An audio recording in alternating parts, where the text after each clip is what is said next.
They say the ocean sings to lonely hearts, but that night it screamed. The moon hung like a shattered pearl above the black sea, and beneath it, the waves boiled red.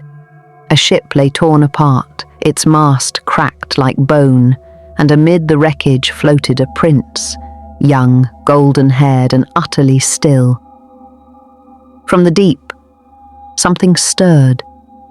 A figure glided upward, pale and graceful as a ghost. Her hair streamed like black silk, her eyes, two shards of obsidian, fixed upon the prince's lifeless body. She cupped his chin, tilting his face toward hers. "Pretty," she whispered, her voice a ripple across the water. "You'll do nicely." Her name was Narissa, the youngest of the Sea King's daughters, and the cruelest. While her sisters played with pearls and sunlight, Narissa collected things that sank. Bones, shattered glass, rusted crowns. Beauty, she believed, was not in what gleamed but in what drowned. And tonight, she had found something beautiful, indeed. With a flick of her tail, long and glimmering like molten in the dark, she carried the prince downward, deep into her cavern of coral and bone. Narissa's lair was not the shimmering kingdom sung about by sailors. No gilded palaces or glowing gardens awaited there. Only jagged coral, lit faintly by drifting jellyfish. The walls whispered, not with voices, but with the faint echo of trapped souls. They were her trophies. She laid the prince on a bed of black sand and brushed a strand of seaweed from his cheek. "You mortals never stay still," she murmured, always reaching upward, never knowing what waits below. From a shell carved like a chalice, she poured a drop of her blood into his mouth. It gleamed faintly as it sank past his lips. "Drink, little prince," she whispered. "Breathe again, and remember me." Moments passed. The water trembled. The prince gasped, alive once more, his eyes wide in horror and confusion. He tried to swim away, but her hand caught his wrist, delicate yet unyielding. "No, no. You're mine now." His heart, she knew, would never again belong to the surface. The blood of a mermaid bound him to life. And to her. In the days that followed, Narissa watched him fascinated. The prince, Adrian, he said his name was, spoke of his kingdom above, of sunlight and songs, and a bride waiting for him. Narissa listened, though her gaze lingered more on his throat than his words. "You don't belong up there anymore," she told him one evening, circling him like a predator. "The sea has claimed you." "I never asked it to," he spat, eyes blazing. Narissa smiled. "Neither did I, yet here we are." Still, she found herself drawn to his defiance. He wasn't like the sailors she'd drowned for sport.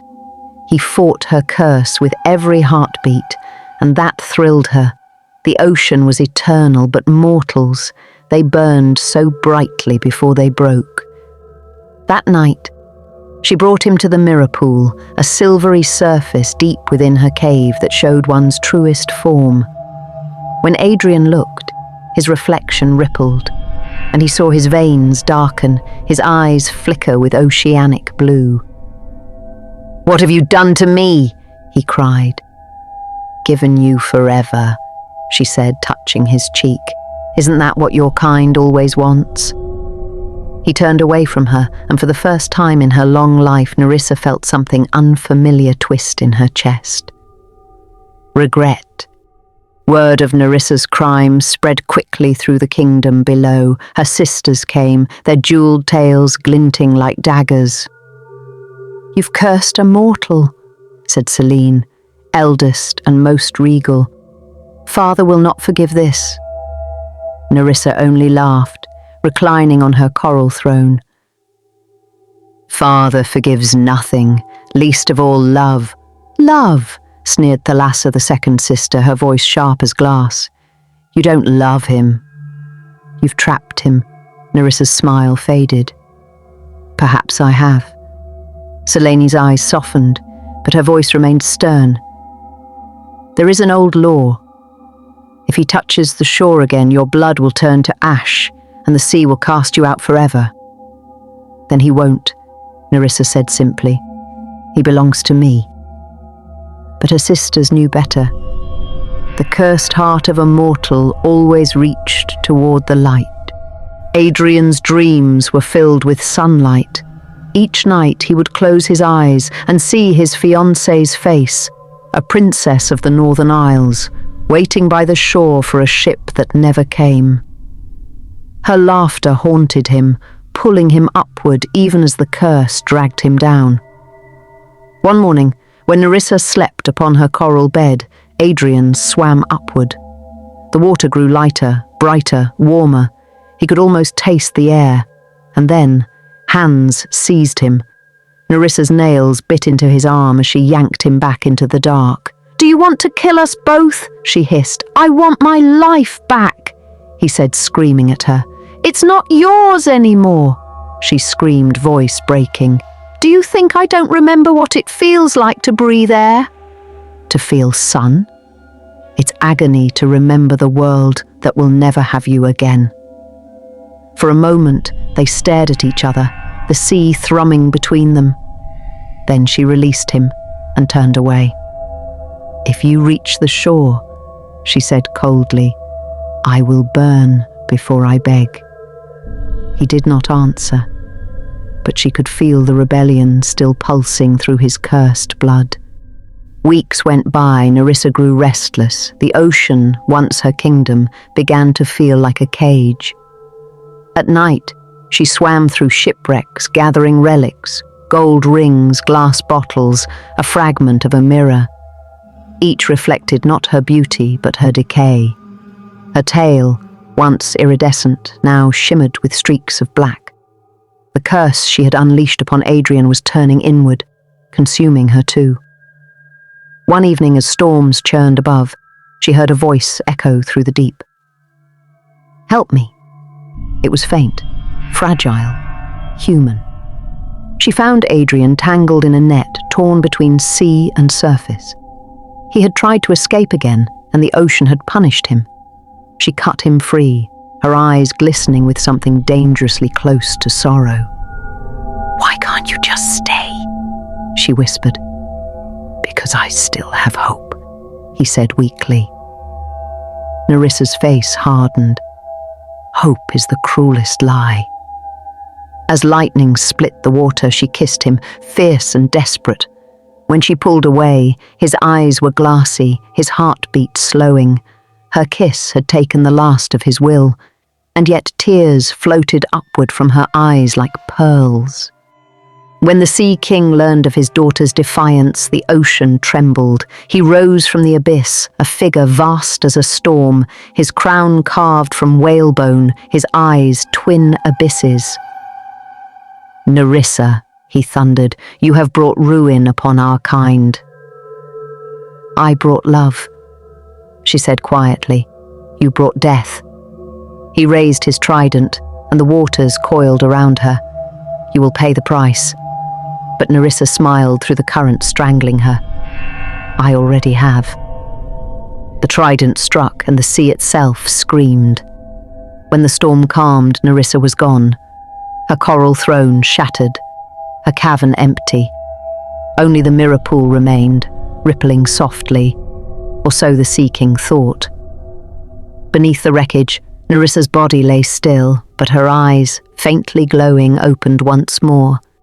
Centuries passed, and sailors began to whisper again. They spoke of a red tide that rose every 100 years, a shimmering bloom of crimson water where no fish swam and no gull dared cry. Those who sailed too near vanished, leaving behind only a whisper in the surf. And sometimes, when the moon was high, one might glimpse her, the drowned princess, rising from the depths. Her face was pale, her lips stained scarlet, and her eyes empty yet eternal. They said she searched for something, a soul she'd once loved, a curse she could not undo. No one dared to follow her into the water. But one night, a young sailor did. He was not a prince, just a boy with dreams too large for the shore. His name was Elias. He'd grown up on tales of the sea and the beautiful monster beneath it. When his ship crossed the crimson current, he felt her gaze before he saw her. Narissa, he whispered, as if naming her might make her real. She appeared from the water, silent and terrible. Her hair clung to her face like seaweed, her tail dark as spilled ink. "You know my name," she said, voice like the hum of a dying storm. "Everyone does," he said.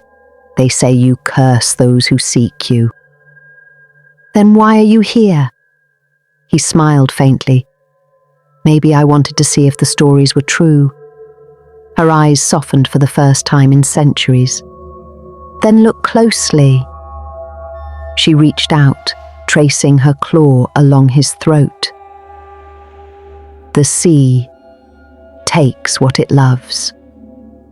Remember that. And before he could speak, she dragged him beneath.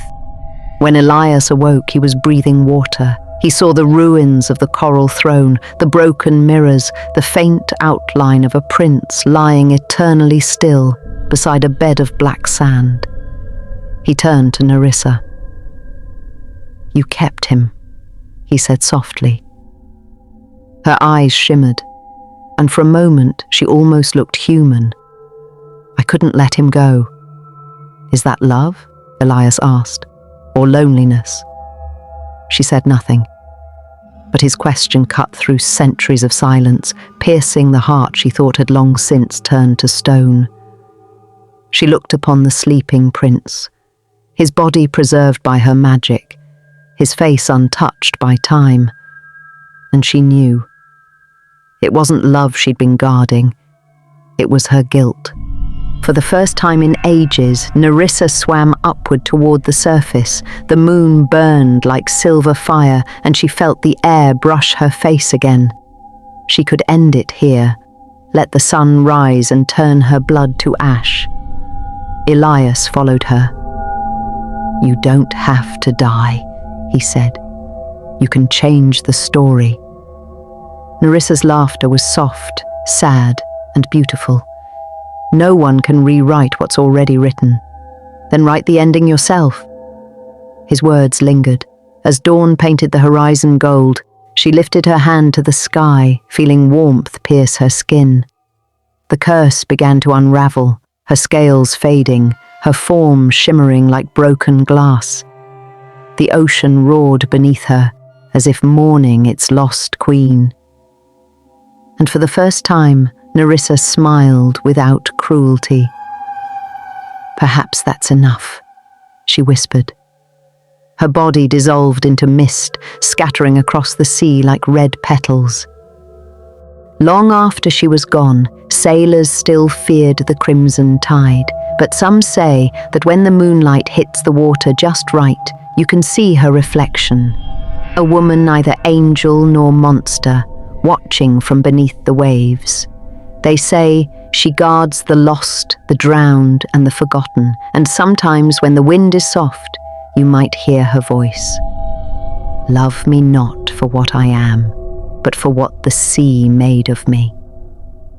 Then the tide turns red once more, and her song rises, not as sorrow, but as a warning to all who love the darkness more than the light.